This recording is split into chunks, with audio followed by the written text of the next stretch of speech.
LiSTNR production. Hey, Simon Beaton here with the briefing. Terrified out of her mind is how journalist and trans activist Natalie Felix felt when she found herself needing the support of homeless shelters as a 22-year-old trans feminine woman. After a difficult childhood, Natalie came out as a transgender woman in 2015 while navigating poverty, an eating disorder and a transphobic society. She spent time in social housing and a homeless shelter, but says the support services available were completely out of their depth, leaving it up to her to escape homelessness. And she isn't alone. Data from the Journal of LGBT Youth found that trans men, women and non-binary young people were nearly twice as likely to experience homelessness as compared to cis-queer men and women, with Aussie research showing 1 in 5 young trans people have experienced homelessness. But with reports of discrimination, under-equipped services and the fear of anti-trans violence and harassment, Natalie and activists say we are not doing enough to support the transgender community in their moment of need. So, where and who can these vulnerable members of our communities turn to? Laura Pettigrew from the LiSTNR Newsroom joined us to talk through the details. Hi, Laura. Hi, Simon. Thank you so much. So why don't the trans community feel safe in some shelters? So in the year leading up to April 2023, the Trans Project actually found that anti-trans hate was increasing, with 34% actually saying that they experienced more or significantly more harassment, abuse or vilification, including 1 in 10 actually said that they were the victim of anti-trans violence. So this does paint a pretty ugly picture of what the trans community are experiencing on a daily basis. And after speaking with Natalie, I started to understand what treatment the trans community are expecting when they present to these homeless shelters. I just didn't trust cis people at the time. I didn't want the spotlight to be on me. I knew that that was one particular demographic where I felt outnumbered and misunderstood. And the reality is that the rates of sexual violence towards trans people are not reported. They are not understood by the wider public, and they are astronomical. Hate crimes against trans people are worse now than they were back then. And even back then when I was coming out, they were still really extreme. And I didn't know where I would be safe. Wow, that's so sad to hear of Natalie's experiences.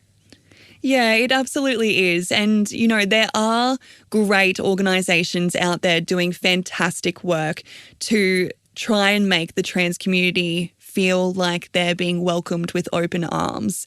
A Brisbane-based charity, Sheltered by Grace, is a great example of a shelter doing everything they can to make the trans community feel safe.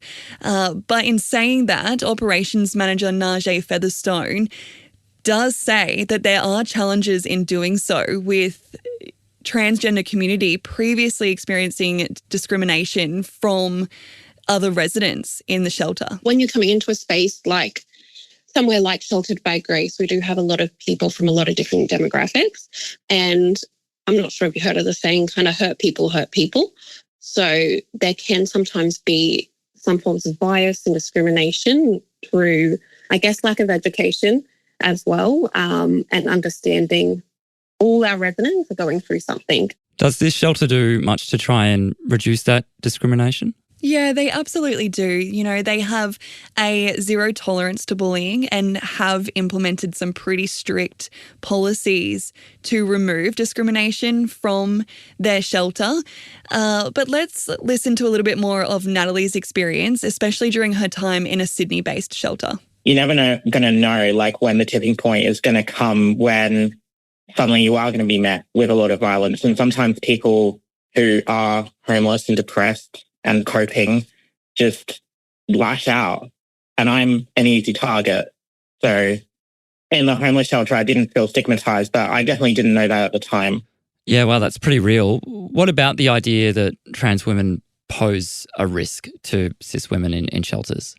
Yeah, this is probably one of the biggest points of contention within society. You know, shelters The setup of shelters vary. Some are separated and organised by gender, which means men and women are separated, while others have communal facilities. But partner at major law firm Thomson Geer, Justin Quill, did confirm that shelters shouldn't turn away transgender people, and if they do, it may actually breach state and federal discrimination laws. Yeah, that's a good point. So that brings up the question of where transgender people should be placed when they present to a gender organised shelter. Is there much clarity about this? Yeah, well, Queensland-based activist Amy Sargent does say that she believes it should be illegal to place a transgender woman in a shelter with cis men and vice versa. The only way to justify that backward way of thinking would be to view trans women as men in a costume or something like that, which unfortunately is what some people think. And so their views are shaped by prejudicial representations in media and art and things like that. It also speaks to why we need more representation and better representation. So people understand that super bigoted view that you only really see held among people who think they've never met a trans person in their life is not accurate. Yeah, and looking at Natalie's experience, she describes shelters as being kind of like on school camp. So everyone's in one room. But in an odd turn of events, she was actually given a private room and separated from other residents. But it may not be for the reason that some people would think. Like a lot of people say, trans women need to be kept out of women's shelters for the safety of the cis women. I was put into that shelter for my own safety because I was scared.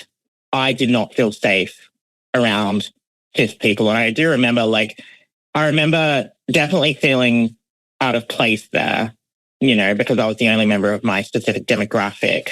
So you're saying that there's no safe harbour for homeless trans people? Natalie is the best to answer this question, because she was homeless for around a year and she was in shelters and social housing and even couch surfed before finding a shared house.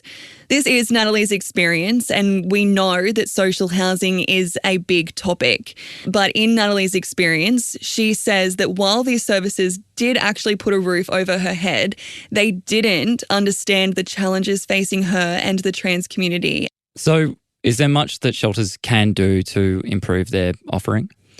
Well, firstly, lives do depend on change, and that's according to Pam Barker from the Brisbane Youth Service. We will see more pain and devastation in the community, and we will see lives lost. Because if people don't have a place to belong and people don't see themselves written in and people can't see themselves reflected in services and people don't feel safe, people's health and wellbeing deteriorate. So a quarter of all of their clients in the Brisbane Youth Service do identify as being in the LGBTQIAP plus community, which means they do have several strategies in place to try and make the trans community feel safe. These include things like having a workforce that represent the demographic, including the trans community in policies, having an option to have a transgender person as their point of contact, and also giving them an opportunity to have a choice about where and what housing they would like to go into. Obviously, the end goal is to solve homelessness, but is there something we can do while solving the root causes? What about trans-specific shelters? Is that an option? Yeah, look, it's a tricky question because some of the trans community do believe that the segregation method, which would be used in specialised shelters, is actually playing into that idea that trans people need to be separated from cis people. I also really want to push back against this idea that trans women and cis women are intrinsically different. We're not. There needs to be more breaking down of barriers and borders in society than we need to keep playing into the perceptions that there are intrinsic differences. That means we need to be separate. So while speaking with others, I did find that there may be a place for transgender specific shelters, but only if they're run by and for the trans community. Right now, Common Equity and All Nations Housing Cooperative is actually negotiating with the City of Sydney to refurbish 7 properties in Darlinghurst that will be designated for the trans community. So one of the great benefits of cooperative housing is that it does have a provision for groups to form intentional communities. So that means that while it still operates under the community housing program, the group themselves, the cooperative themselves, is able to set as part of their constitution a particular target group that they want to work with and provide a housing offering to. And in All Nations' case, it's for trans individuals. Well, it sounds like you can almost draw similarities between cooperative housing to how the trans community have previously supported each other. Is that right? Yeah, you absolutely can. And in fact, the secretary at All Nations Housing Cooperative actually says that it is an extension on that culture. And this housing co-op model is definitely like that. And this is what we are working towards, so that we can have everyone in a safe space with these 7 units and in a place where we're all trans people with the same experience. And it's that safety mechanism, it's that safety issue. So we all want to feel safe, and that is basically, at the end of the day, all the trans community are hoping for. And as we've said, there are some amazing organisations like the Brisbane Youth Service and All Nations Housing Cooperative that are doing everything they can to make that wish a reality. But the trans community, including Natalie and Amy, they say that we aren't doing enough to support the trans community in their moment of need. So the question becomes, what can we do to really reduce the violence and the harassment that the trans community is subjected to on a daily basis, so that when they do arrive at these homeless shelters, that they don't feel targeted? And after speaking with experts, I really found that the answer lies in education. It is the key. What we can do is make sure that we're basing our opinions off education and valuable resources, rather than basing our opinions on ideas that are represented in culture, arts, and the media. Wow, it's such an important issue. Thank you so much for bringing it to us today, Laura. Thank you so much for having me. And that is it for this episode. Thanks for joining me. We'll be back again tomorrow morning from 6 a.m. And if you found this episode interesting, forward it on to a friend right now and make sure that you've clicked the subscribe or follow button. We really do appreciate it. I'm Simon Beaton. See you soon.